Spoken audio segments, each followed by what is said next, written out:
Trump vows forceful response after attack on U.S. forces.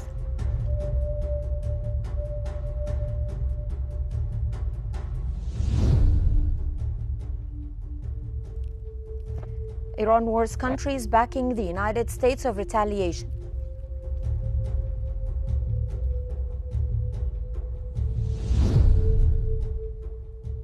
And the Lebanese army chief vows to press on despite challenges.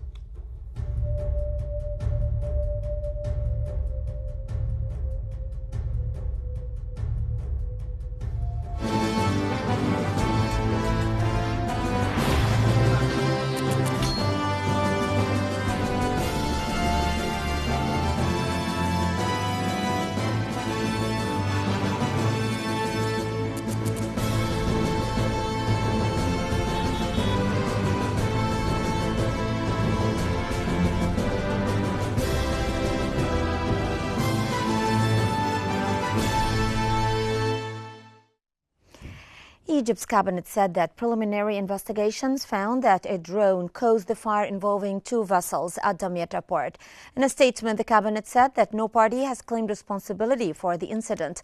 It added that the relevant authorities are continuing investigations to determine the full circumstances surrounding the fire. The cabinet said that the ongoing probe aims to establish the facts and ensure all the necessary measures are taken to safeguard Egypt's interests and national security.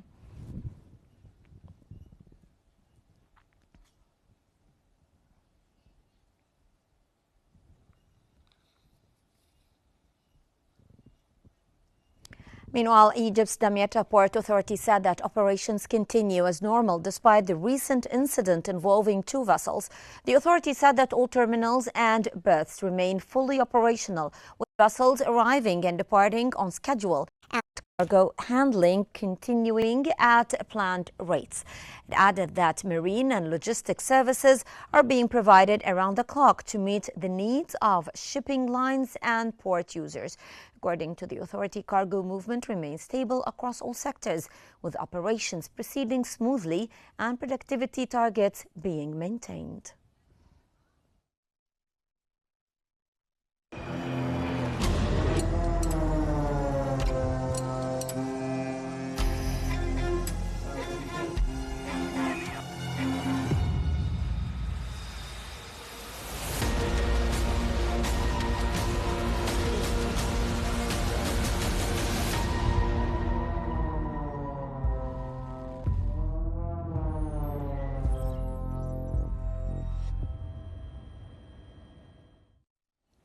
U.S. President Donald Trump vowed a forceful response against Iran following an attack targeting American forces in Jordan. Speaking at the White House, Trump said that it was now our turn and warned the United States would hit Iran very hard. He added that while Washington remained open to reaching an agreement at some point, military action would come first. Trump also said that he wanted legislation imposing sanctions on Russia to include authority for tariffs on Iran, expanding economic pressure alongside any military response. Iran. I'd like to see tariffs on Iran. It would make it much stronger. So perhaps you're very good at this. You can maybe tell them. I think they should put in for Russia, but I think they should put in for Iran. And that's really what Lindsay wanted. Yep. Iran responded swiftly to President Donald Trump's latest threats, with the Revolutionary Guards warning countries supporting the United States of a harsh response. The IRGC said that the Strait of Hormuz would remain closed as long as what it described as American threats and interference in regional maritime navigation continued. The warning came after the U.S. military said that it carried out fresh strikes inside Iran, describing them as a powerful response to attempted Iranian attacks on American forces in the Middle East. The latest exchange marked another escalation in the conflict that began in late February, as fighting continued to expand beyond Iran and Israel to involve other countries across the region.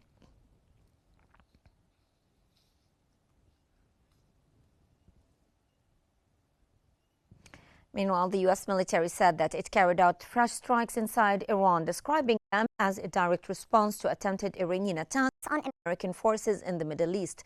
CENTCOM called the operation a powerful response to Iran's attempted attacks.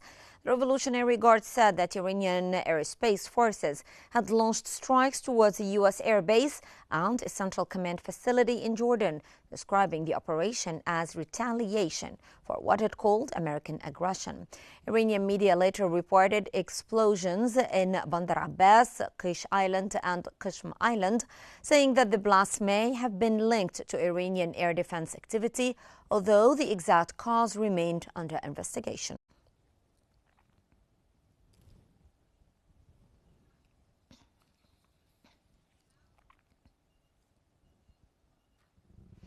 As the conflict intensifies, the Wall Street Journal reported the latest U.S. strikes on Iran were broader in scope and targeted more sites than previous operations. Citing a U.S. official, the newspaper said that CENTCOM Commander General Brad Cooper has prepared a plan for an intensive air campaign lasting between 10 and 14 days. The report said that the operation is designed to weaken Iran's missile capabilities and reduce its ability to attack U.S. forces and interests across the Middle East. According to the newspaper, Cooper believes expanding the offensive would also reduce the U.S. military's reliance on air defense interceptors by degrading Iran's offensive capabilities. To all our warriors, Godspeed. Thanks so much. Good afternoon. I'm Even as military planning advances, a U.S. official said that President Donald Trump has not made a final decision on the next phase of action against Iran. The official said that the administration is not seeking to resume talks with Tehran at this stage.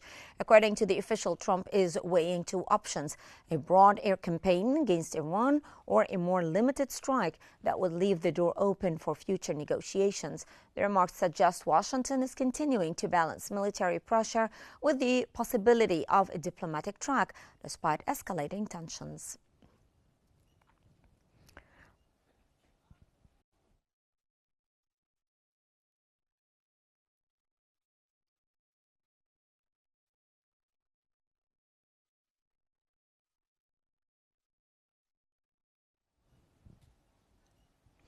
The confrontation between Iran and the United States is entering a more dangerous phase as military escalation, maritime tensions, and competing strategic interests continue to narrow the space for diplomacy. The confrontation between Iran and the United States is showing no signs of easing. Instead, tensions continue to intensify with every move by either side. As Tehran presses ahead with attacks targeting U.S. forces across the region, while Washington responds with increasingly forceful military action. At the same time, another key player remains deeply involved behind the scenes. Israel continues to push its case that Iran's military and nuclear capabilities pose an immediate threat, adding another layer of pressure to an already volatile crisis. U.S. President Donald Trump has vowed a powerful response after Iranian attacks targeted American forces in Jordan. Speaking at the White House, Trump warned that the United States would strike Iran very hard, while insisting that any future negotiations would come only after Washington had responded militarily. The latest escalation also comes amid growing disagreement over the Strait of Hormuz. Iranian officials rejected an Omani proposal for a joint regional administration of the strategic waterway, reaffirming Tehran's position that it should experience greater control over navigation through the strait. The U.S. military quickly pushed back. CENTCOM said Iran has no authority to dedicate maritime traffic through one of the world's most important shipping lanes, while raising the readiness of American forces as military planners prepare for possible further strikes. Meanwhile, reports suggest Israel has shared fresh intelligence with Washington, claiming Iran has resumed uranium enrichment activities at a previously targeted underground facility. The claims have fueled renewed American warnings of additional strikes and tougher sanctions, although Tehran continues to reject accusations that its nuclear program has military objectives. With military pressure mounting, diplomatic channels largely frozen, and vital shipping routes increasingly at risk, the confrontation appears to be entering a more dangerous phase. For now, the prospects for de-escalation remain uncertain, leaving the region facing the growing threat of a wider conflict with significant economic and security consequences. Amid mounting tensions, Pakistan said that it is making every effort to help revive negotiations between the United States and Iran.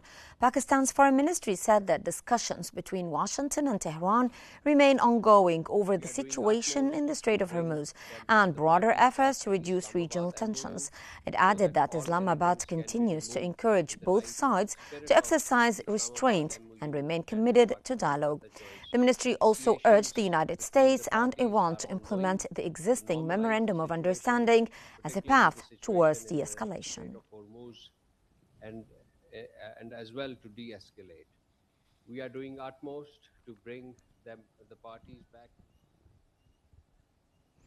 UN Secretary-General Antonio Guterres has voiced growing concern over escalating tensions in the Middle East, calling on all parties to end the fighting and return to diplomacy.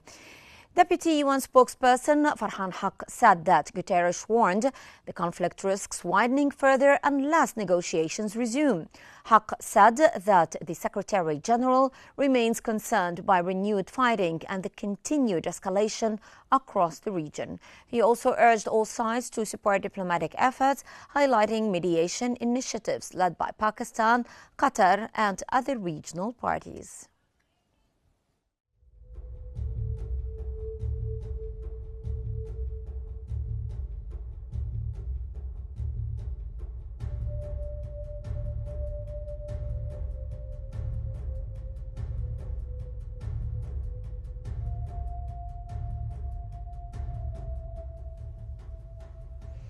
The situation continues to evolve on both the military and diplomatic fronts, raising fresh concerns about where the crisis is heading next.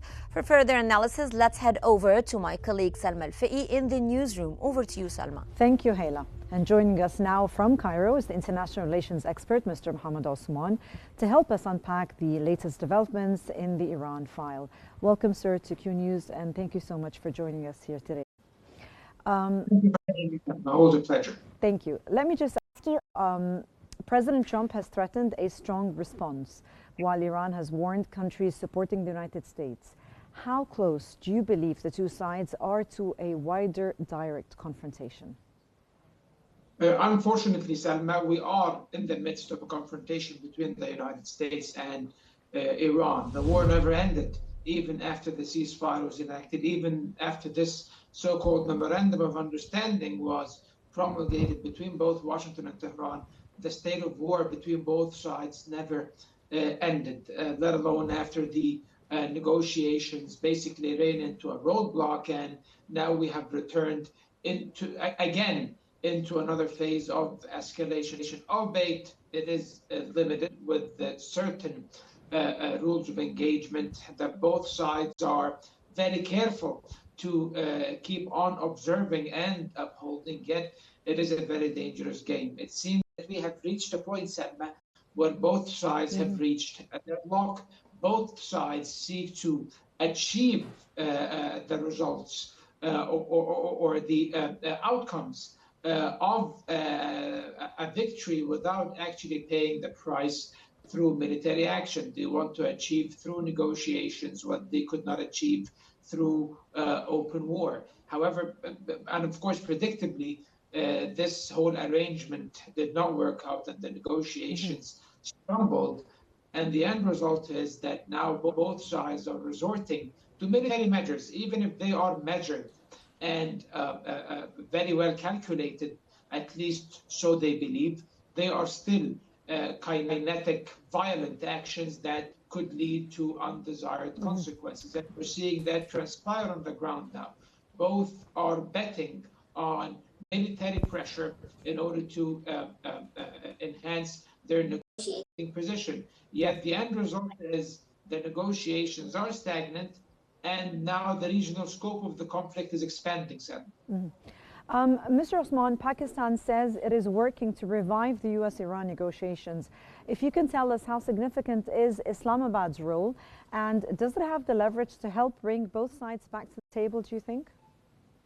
Pakistan is making a great effort, along with the other mediators as well. Qatar is doing a great deal of efforts, as well as Oman and even other stakeholders as like Turkey, Egypt, and Saudi Arabia. All of these countries are trying to mitigate this failure or this setback in the negotiating track, and are attempting to resuscitate the diplomatic pathway once more in order to save the diplomatic process, which has not ended. The negotiating track, Salma, is still there, as neither side has definitively announced that they are done with it or that they pulled back out of it.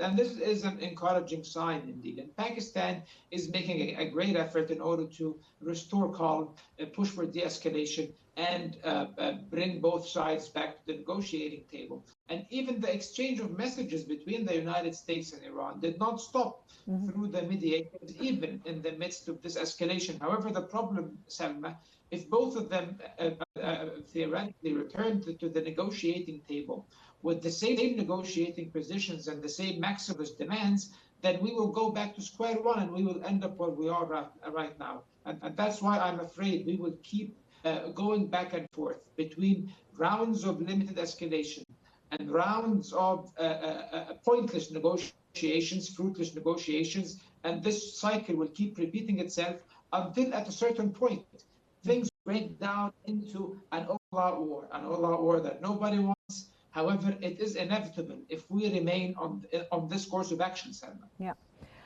The Strait of Hormuz still remains a central point of contention. How critical is this waterway to the calculations of both Washington and Tehran? It is very critical, and ironically, the Strait of Hormuz originally was a symptom of this crisis, as not a cause. It is a byproduct of this crisis. The Strait of Hormuz never caused the Iran war. Before the Iran war, before this unprovoked war of aggression waged by the United States and Israel, everything was fine in the Strait of Hormuz, and freedom of navigation was observed by everyone, including Iran. However, the United States and Israel created a situation which allowed Iran to use, to take basically this international strait hostage and use it as a bargaining chip out of desperation, because they are fighting a superpower and there is absolutely no parity between both sides. There is no symmetry between both sides. The United States is a superpower and Iran is barely a regional power that is suffering under the burden of sanctions and international isolation for decades. So it doesn't seem, so basically it's understandable, of course. I'm not justifying what Iran is doing. It's abhorrent and it's wrong, but it is what it is. And basically we have to assess everything through a realist perspective at the end of the day, and not a moral one, Salma. So what we are seeing right now is that it has come one of the main central issues of the crisis, unfortunately, not because it is the target of negotiation, but because Iran is using it as a bargaining chip, and it's trying to create with it a certain equilibrium with the United States on the negotiating table. And on the other hand, the United States is trying to strip Iran out of that bargaining chip so that it would be much weaker on the negotiating table. And this could actually lead to the collapse of the entire negotiation process itself and to open war, as we are seeing right now. Yeah. And that was Mr. Mohammed Osman, the international relations expert, joining us from Cairo. Thank you so much, sir, for your insights and for being with us on Q News. Hela, I'm back to you again to continue our bulletin. Salma, the wider regional picture extends beyond Iran. In Lebanon, efforts to implement a U.S.-backed security framework are moving slowly as political and military challenges continue to complicate the path towards stability.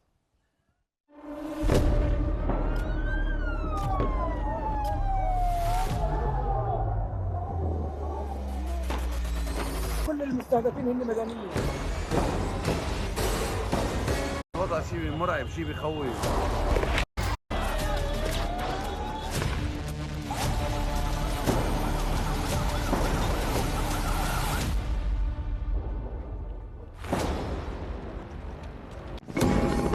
I, Donald John Trump, do solemnly swear. If you look at that,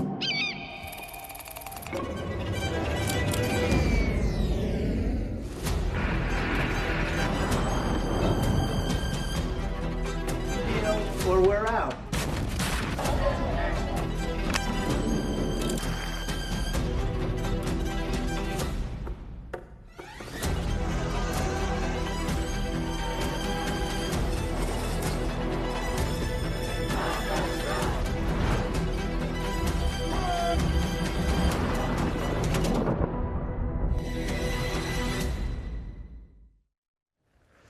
Lebanon's army chief said that the military will continue carrying out its missions despite limited resources and challenging conditions. Commander Rodolphe Hay said that the army remains committed to completing its deployment in southern Lebanon under the existing understandings and in areas vacated by Israeli forces. He added that troops are continuing efforts to ensure the safe return of residents to their towns and villages in the south. Hakel also accused Israel of continuing attacks and ceasefire violations that he said are hindering the Lebanese army's efforts to stabilize the border region.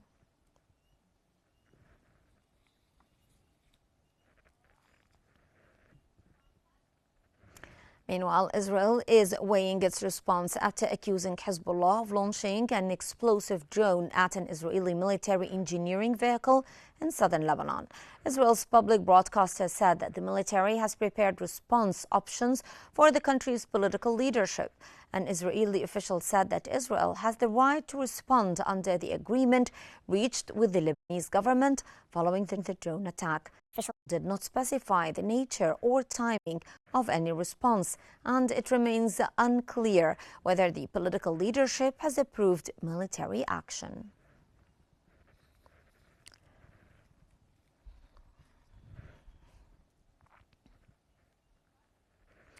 As preparations continue for talks in Rome, Israel is maintaining its positions in southern Lebanon, refusing to withdraw from additional areas.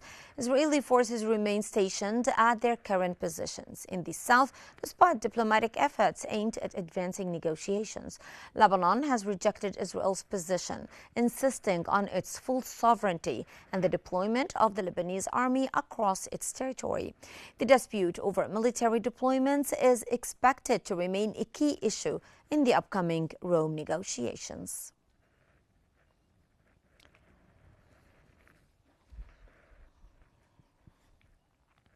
Even as negotiations continue, officials say that turning the U.S. brokered framework into reality is proving far more difficult than expected.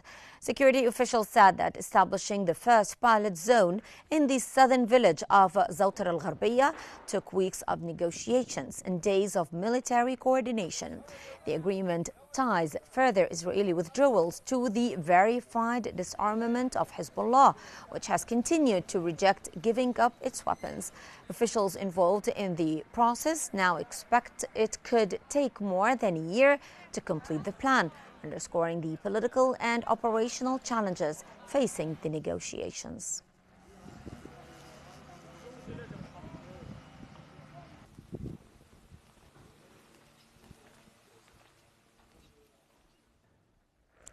To Gaza, 6 Palestinians, including children, were killed and 25 others wounded in a series of Israeli airstrikes across the Gaza Strip since last night. Palestinian medical sources said that Israeli warplanes directly targeted residential homes and gatherings of displaced people in several areas of the enclave. The strikes left dozens of casualties, with the wounded transferred to hospitals operating under increasingly difficult conditions. Medical officials also warned of a severe shortage of essential supplies, further straining Gaza's already overwhelmed healthcare system.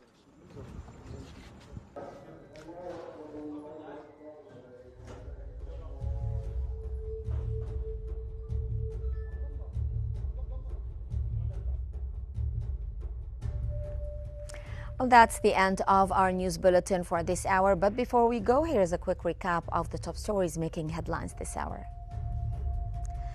Trump vows forceful response after attack on U.S. forces.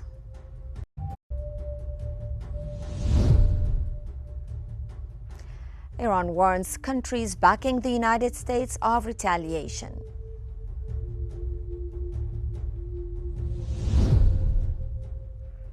And the Lebanese army chief vows to press on despite challenges.